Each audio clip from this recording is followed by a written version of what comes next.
Salve, salve galera, sejam todos bem-vindos a mais uma correção de atualidades aqui comigo, o professor Bruno Calhau, para o Missão Aprovação. Uma honra fazer parte aqui desse projeto e poder ajudar vocês da melhor maneira possível, galera. Então, para o nosso encontro de hoje, eu quero que vocês já tenham em mente que aqui vai ter muita dica, mas muita possibilidade massa para vocês aprenderem, beleza? Coloca o carequinha aqui, vamos junto para a primeira questão. Em julho de 2026, o STF homologou o Plano Emergencial de Restauração da CVM, Comissão de Valores Mobiliários, com o objetivo de fortalecer a capacidade institucional do órgão responsável pela regulação e fiscalização do mercado de capitais brasileiro.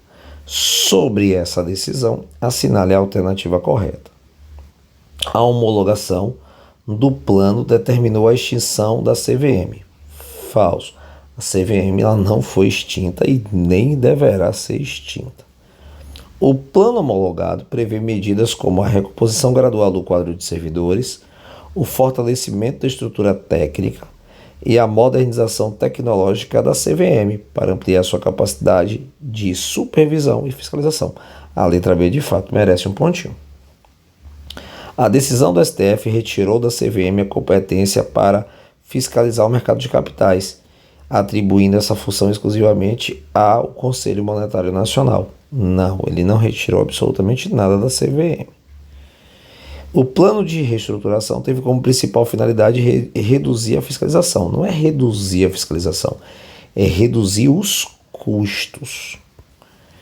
E letra E, a homologação do plano extinguiu a taxa de fiscalização. Mais uma vez, ele não extingue taxa de fiscalização. Ainda vale lembrar uma coisa para vocês. O Estado, para te punir, ele é um leão. Para te garantir, ele é um gatinho. Nunca se esqueça disso, principalmente quando você estiver fazendo uma questão técnica como essa, voltada para as questões econômicas. 36ª. Nos últimos meses, diversos países da Europa enfrentaram uma intensa onda de calor, com temperaturas recordes, incêndios florestais e impactos na saúde da população. Sobre esse fenômeno, assinale a alternativa correta. A onda de calor foi causada exclusivamente, já vou até arriscar, pelo aumento da atividade vulcânica no sul da Europa. Falsíssimo, já para por aqui. O fenômeno restringiu-se aos países do norte da Europa, não provocando impactos significativos na região do Mediterrâneo. Galera, quando a temperatura sobe muito, os países mais prejudicados são os países localizados próximos à região do Mediterrâneo. Então a gente pensa Grécia, a gente pensa Itália. A Itália, por exemplo, é uma população que tem uma população muito idosa, então acaba sofrendo muito mais. A própria região dos países ibéricos, então entre Espanha e Portugal, também acabam sendo afetados. Então, letra B não pode ser não. Letra C. As altas temperaturas não afetaram os serviços públicos. É claro que afetaram os serviços públicos.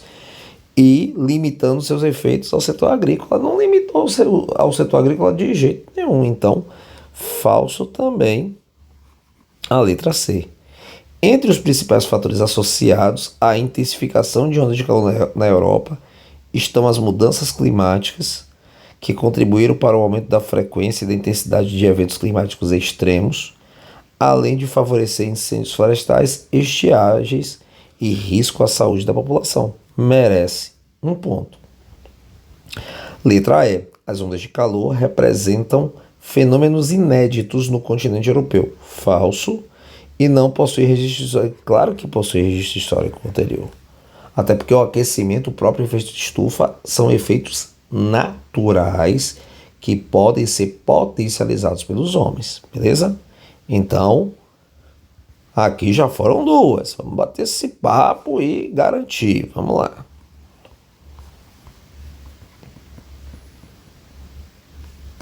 Trigésima sétima.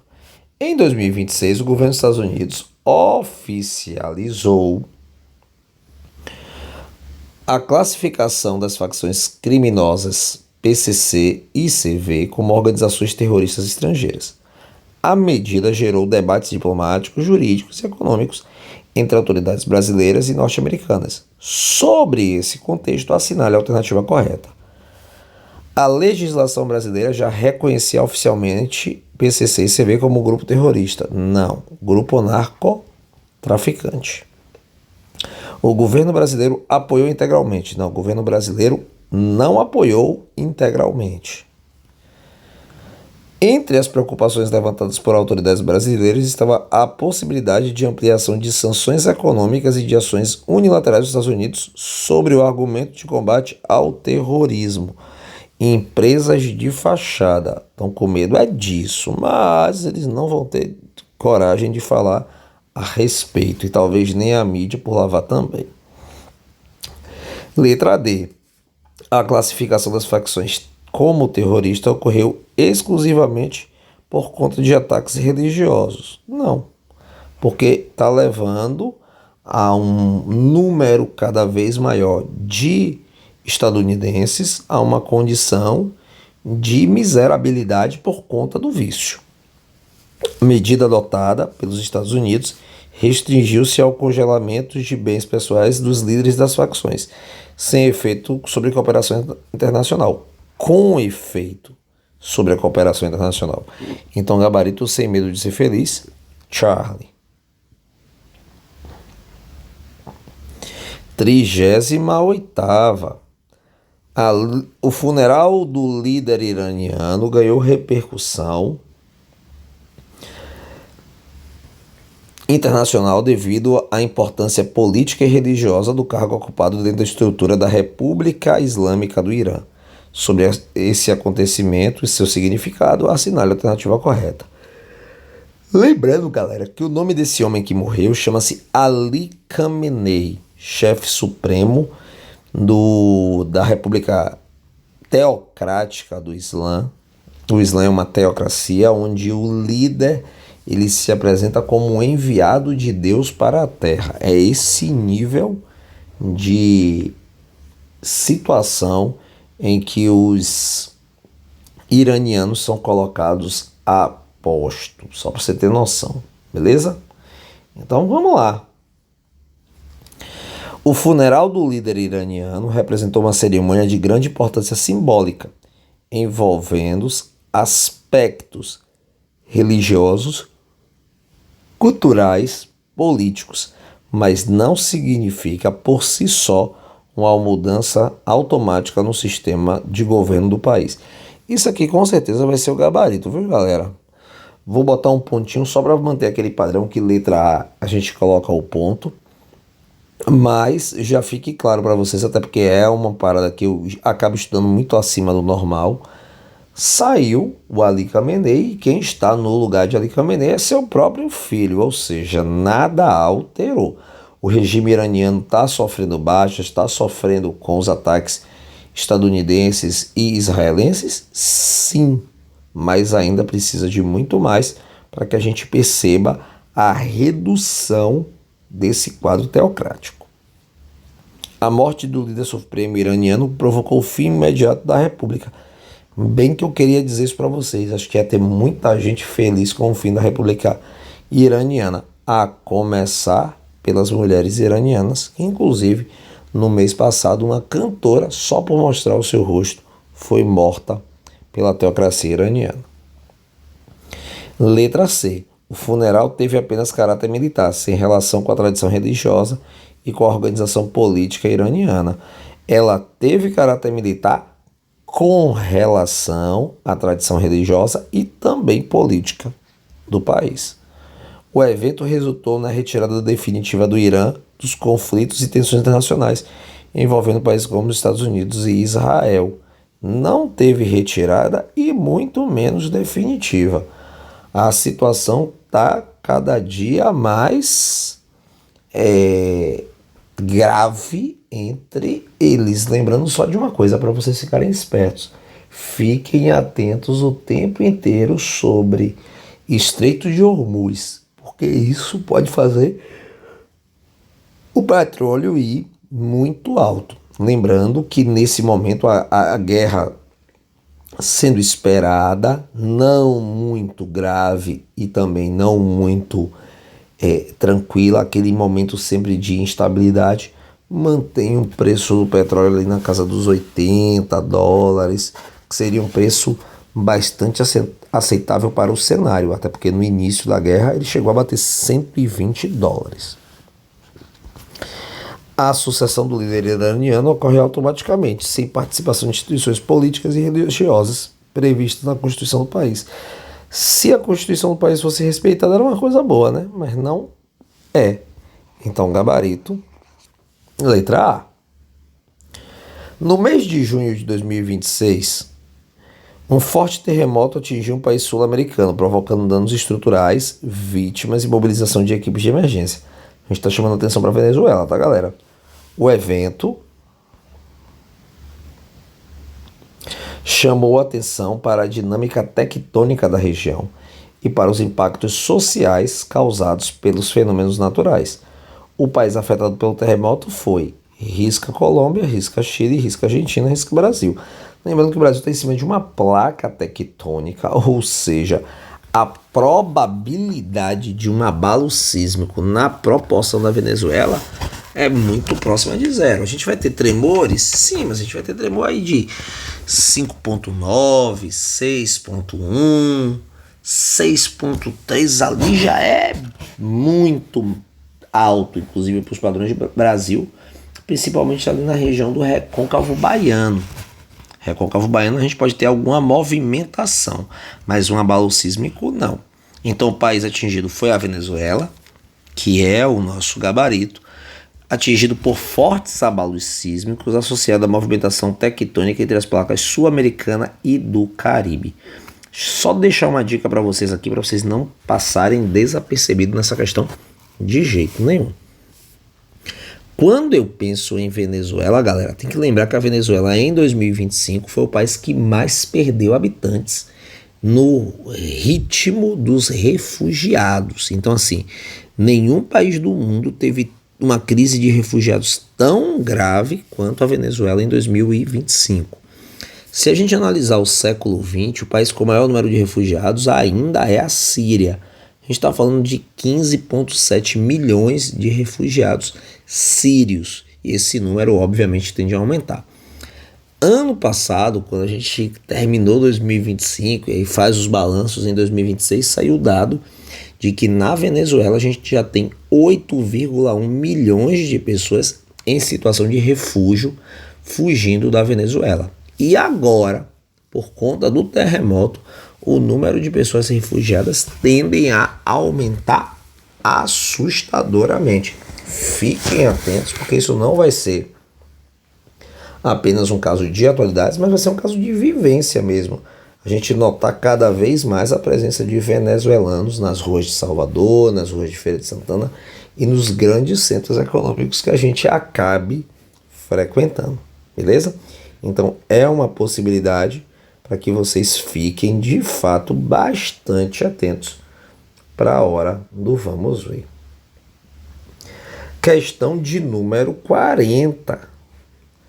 A Copa do Mundo de 2026 marcará uma mudança significativa no formato da principal competição de futebol do mundo. Uma das principais alterações promovidas pela FIFA será a ampliação do número de participantes no torneio. Tanto é que já era comum quando a gente saía daquela fase de grupos, a gente ia para as oitavas de finais, quartas de finais, semifinais e grande final. Na Copa 2026 a gente foi para 16 avos de finais, depois oitavas de finais, quartas, semi e a grande final, que ocorreu no dia de ontem. Então, a Copa do Mundo de 2026 marcará uma mudança significativa no formato da principal competição do futebol mundial. Uma das principais alterações promovidas pela FIFA será a ampliação do número de participantes do torneio. Sobre essa mudança, assinale a alternativa que apresenta corretamente a quantidade de seleções que disputarão a Copa de 2026. 24, mantendo o formato em edições anteriores como o Mundial de 98. O Mundial de 98 vai ser oitavas, quartas, semi, e aí vai ter, obviamente, menos seleções. 32, preservando o modelo adotado nas últimas edições. Também não. A ideia é que não seja um modelo adotado. Como diz aqui, ó, é uma mudança significativa. Se é uma mudança, não pode ser igual. 40, em uma expansão intermediária definida pela FIFA, poderia, ali a gente fala assim,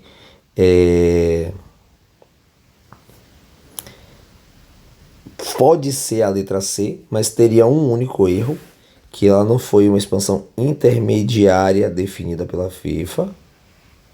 Intermediária que está errado. 48, representando a maior edição da história da Copa do Mundo em número de participantes. Mais uma vez chamando sua atenção que também foram 3 países sedes da Copa: Estados Unidos, Canadá e México. Lembrando que o principal país da Copa vai ser os Estados Unidos. México e Canadá, se vocês perceberem, eles pararam de ter jogos ainda na fase de grupos. Então, foi menor para eles, merece um pontinho a delta. 64, conforme a proposta aprovada para ampliar a participação de todos os continentes. E aí tem um detalhe, não tem como a gente colocar de todos os continentes, até porque vai ter algumas seleções de todos os continentes que não participarão. E outro ponto, a gente vai considerar a região do Polo Sul dentro da proposta ou não. E outro ponto, não foram 64, porque 64 seriam seleções demais. Logo, o gabarito só pode ser a letra D. Essa daqui é aquele tipo de questão que você diz assim: como é que eu vou saber um troço desse, professor? Basicamente, interpretando o texto. Você interpreta o texto aqui, você não erra não. 41ª. A Unesco publicou em 2025 um relatório intitulado Informe Mundial de la Unesco sobre Políticas Culturales. La Cultura, el ODS ausente, que inaugurou uma série quadrienal de publicações que apresentam um panorama global das políticas culturais, abrangendo todos os âmbitos da cultura. O capítulo 2 desse informe analisa como a rápida evolução das tecnologias digitais da IA está transformando profundamente o setor cultural. Essas mudanças redefinem a maneira como a cultura é criada, acessada, compartilhada e consumida, gerando novas oportunidades de inclusão, mas também riscos de desigualdade. Entre as oportunidades desse processo destacam-se a desigualdade digital, que limita o acesso a ferramentas tecnológicas, sobretudo entre mulheres de baixa e média renda. O que risca aqui é essa média renda. Mulher de média renda, ela tem acesso às ferramentas de tecnologia. Então, risca, vem para o lado de cá.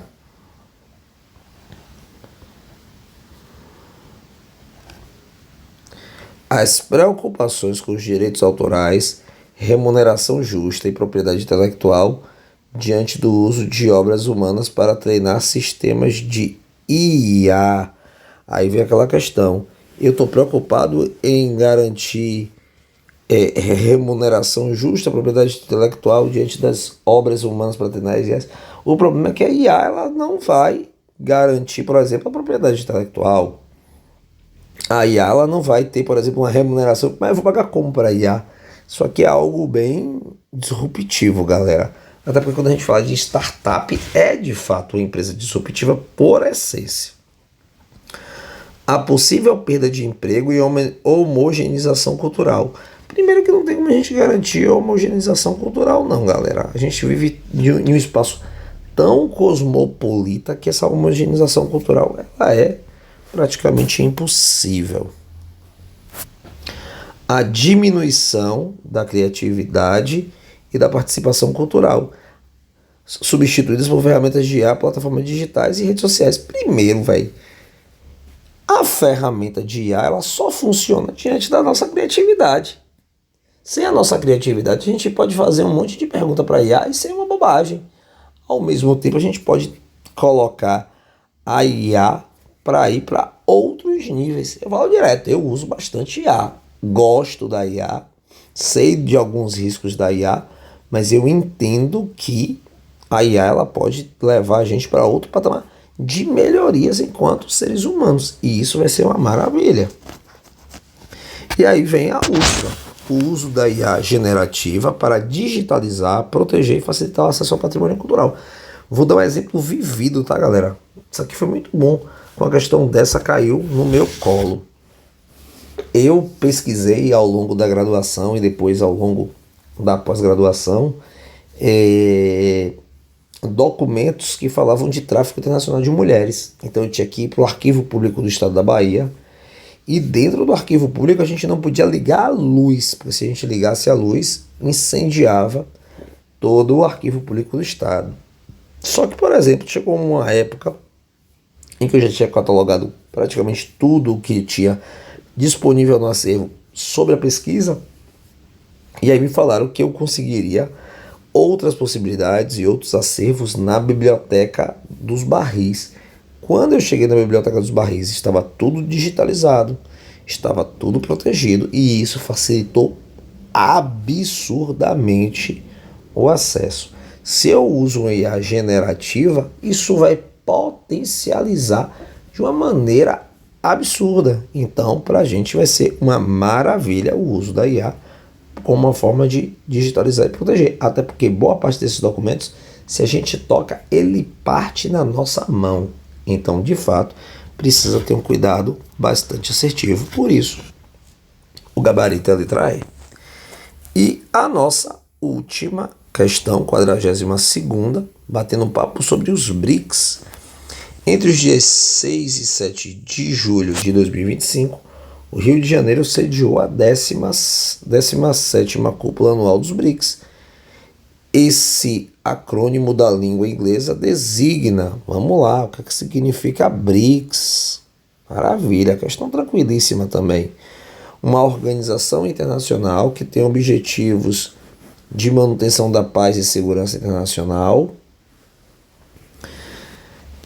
a promoção das relações amistosas entre as nações e a cooperação internacional para a resolução de problemas globais. O nome disso não é BRICS, né, galera? Falou de manutenção da paz e falou de segurança internacional. A gente tem um grupo, o nome desse grupo chama-se Organização das Nações Unidas, a ONU. Então, falsa letra A. Letra B, uma organização intergovernamental regional sul-americana. Ela não é sul-americana, até porque os principais países estão localizados na Ásia. Por exemplo, o país mais rico do bloco, a China, a segunda maior economia do mundo, asiática. A Índia, quarta maior economia do mundo, asiática. Rússia, euroasiática, 10ª maior economia do mundo. Nenhuma delas fica na região sul-americana. Então, risca aqui sem medo de ser feliz. Letra C, o mercado comum ou a economia interna estabelecida entre os países que compõem a União Europeia, que permite a livre circulação de bens, serviços, pessoas e capital, assim como a união aduaneira entre esses países. Primeiro, não é um mercado comum, não tem uma economia estabelecida, e outra coisa, ele não permite essa livre circulação de pessoas, capital. Tem países, inclusive no bloco, que se odeia, se detesta, exemplo, China e Índia, até por conta da luta da Caxemira, Emirados Árabes Unidos e Irã. Emirados Árabes Unidos é um grande parceiro diplomático e econômico de Israel, não suporta o Irã, que é uma república xiita, e isso já dá confusão absurda dentro do Oriente Médio. Então, tem algumas diferenças que são substanciais que a gente precisa saber. Então, risca também. Um agrupamento formado por 11 países do sul global, esse termo pode cair na sua prova, que funciona como foro de articulação política diplomática e de cooperação mútua nas mais diversas áreas entre os países membros. Delta merece um pontinho, tá bem interessante a letra D. É uma aliança política e militar que junta 29 países membros da Europa, risca. A América do Norte não tem ninguém, os quais reúnem para consultas de cooperação nas áreas de segurança e defesa. Primeiro, organização militar. Quando você vê esse nome, eu quero que você lembre da OTAN, Organização do Tratado do Atlântico Norte. Então, falso, gabarito, letra D de dado. Turminha do Missão Aprovação, espero de coração ter conseguido contribuir, ter conseguido ajudar. Tentei deixar o máximo de dica aqui que eu aguentei ao longo dessa noite. Espero que vocês gostem. Qualquer dúvida, estamos à disposição. Pode falar com os meninos do Missão e entrar em contato comigo. Forte abraço e até a próxima.